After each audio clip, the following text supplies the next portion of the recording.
Idukki parliament മണ്ഡലത്തിലെ LDF സ്ഥാനാർത്ഥി ജോയ്സ് ജോർജിന് വലിയ സ്വീകരണങ്ങളാണ് ഓരോ കേന്ദ്രങ്ങളിലും ലഭിക്കുന്നത്. ഉടുമ്പന്നൂർ പഞ്ചായത്തിലെ ചാക്കപ്പൻ കവലയിൽ സിനിമാ താരം ജാഫർ ഇടുക്കിയും അദ്ദേഹത്തിന്റെ പിതാവ് AK മൊയ്തീൻകുട്ടിയും സ്ഥാനാർത്ഥിയെ സ്വീകരിക്കാനെത്തി.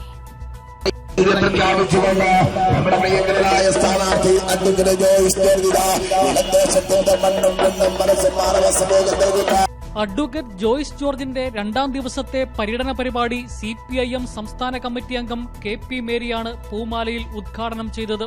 നട്ടുച്ചയ്ക്ക് പോലും നിരവധി പേരാണ് സ്ഥാനാർത്ഥിയെ സ്വീകരിക്കാനായി വിവിധ കേന്ദ്രങ്ങളിൽ കാത്തുനിന്നത്.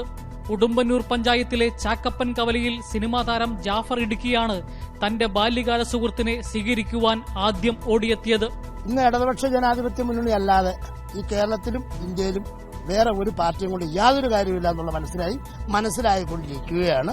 പിന്നെ കലാകാരന്മാർ കൂടുതലും നമ്മളെ കമ്മ്യൂണിസ്റ്റ് പ്രസ്ഥാനത്തെ വിശ്വസിക്കുന്ന ആൾക്കാരാണ്. കാര്യം വെച്ചാൽ സത്യമായിട്ടുള്ള ഒരു പാർട്ടി അവരേ ഉള്ളൂ, പാവങ്ങളുടെ കൂടെ കൂടാനുള്ള ഒരു പാർട്ടി അവരേ ഉള്ളൂ, എന്തിനും കൂടുന്ന ഒരു പാർട്ടി അതേ ഉള്ളൂ. അതുകൊണ്ട് കമ്മ്യൂണിസ്റ്റ് പ്രസ്ഥാനത്തെ വൻ വിജയമാക്കുക, അരിവാൾ ചുറ്റിയ നക്ഷത്ര മലയാളത്തിൽ ജോയ്സ് ജോർജ് MP ആക്കണമെന്ന് ഞാൻ വിനീതമായി അഭ്യർത്ഥിക്കുന്നു. ലാൽസന. ജാഫർ ഇടുക്കിക്കൊപ്പം അദ്ദേഹത്തിന്റെ പിതാവ് AK മൊയ്തീൻകുട്ടിയും സ്ഥാനാർത്ഥിയെ സ്വീകരിക്കാൻ എത്തിയിരുന്നു. കൈരളി ന്യൂസ്, ഇടുക്കി.